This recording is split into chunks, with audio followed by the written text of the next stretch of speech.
What are we talking about today? We're talking about Miss Demi Lovato. Hey, beautiful. Demi Lovato, new documentary coming out in parts on YouTube called Dancing with the Devil. It's intense. Well, we've watched the first half, I guess, because there's another 2 episodes coming. More tea is being spilled than I anticipated. I'll put it that way. So this trailer for this documentary has been out for like a month now.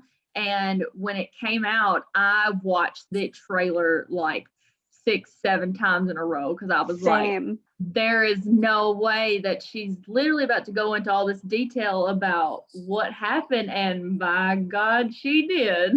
I remember whenever she overdosed, I was at my old job and I got the notification on my phone and I was freaking out. My best friend Jonathan, he's the person I talk about Demi to all the time, and I remember telling him, there's going to be a documentary about this, just wait. Now that she's like lived through this, they're going to make a documentary, and I've just been waiting and waiting and waiting, and then finally we get it.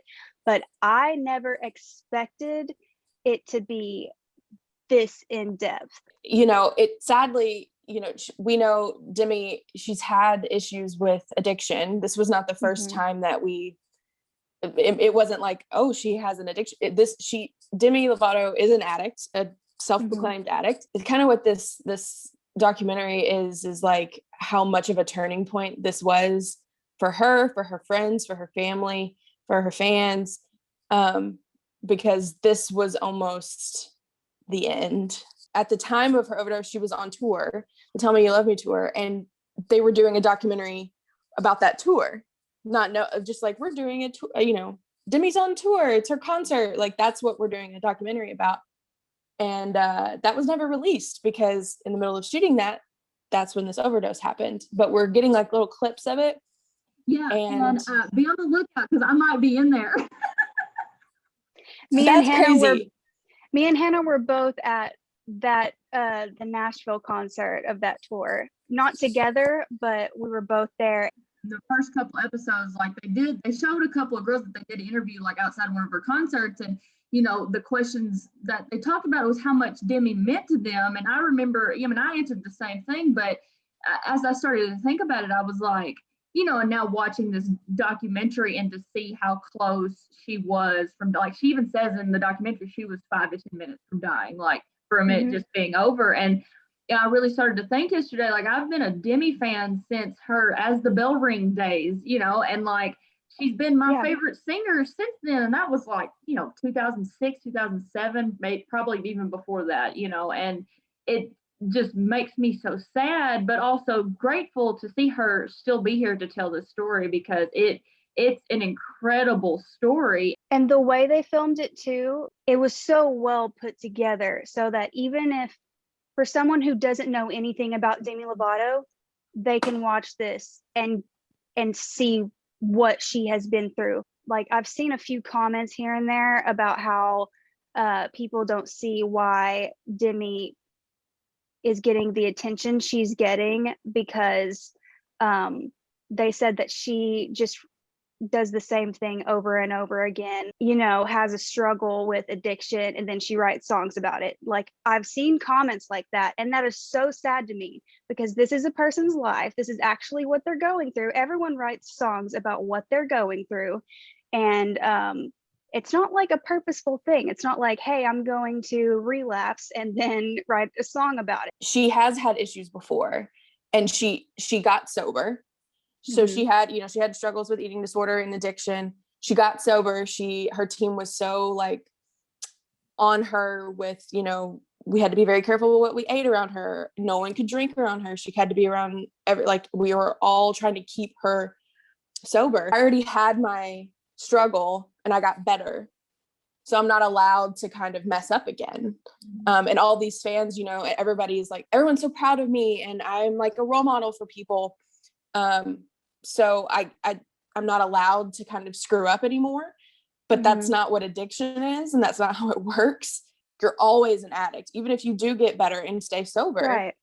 It's just, that's what the disease of addiction is. She very quickly And very privately, she was able to keep it a secret from the people closest to her. They had no idea that she was in contact with old dealers and old people from her life that were supplying her with stuff that nearly killed her. Our show in Nashville that I went to, I have a video of whenever she says to our crowd, "And I'm also 6 years sober now." And she like smiles, and then the smile kind of fades. Even from like, I remember going back to the hotel after the concert and watching through all the videos I had taken. And I remember watching that and saying to my friend, "Do you think she's fully sober?" Probably at our concert, she was already thinking about it, because it was kind of like she had this reaction, like she wasn't as proud, because she was maybe already having these thoughts. I don't know. Obviously, y'all know I'm a big Kobe Bryant fan, and when that happened, that was, and I felt the same Awful. way. But with Demi, we didn't know if she was alive or not, and I remember sitting there thinking like, oh no, like don't, like I didn't know how to react, because I knew she had struggled with it. But to see what goes on behind closed doors, and this documentary really just, it shows, really the realness of what it's like to be in the spotlight, and how it's dealt with a lot of the time. She had 3 strokes, 1 heart attack, brain damage from those strokes.